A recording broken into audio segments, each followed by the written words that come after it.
เหมือนพวกไอ้พวกตามเม้นต์เนี่ยแล้วก็ขอประชาสัมพันธ์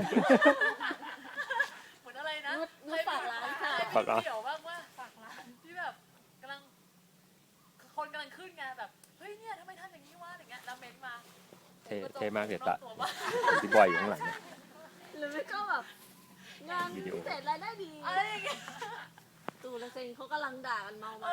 พี่บอยหาสัญญาณเจอไหม รู้กาลเทศะเลย พยักหน้า AIS กับ d t แทเขาส่งมานะครับ นั่นคือคำตอบนะครับ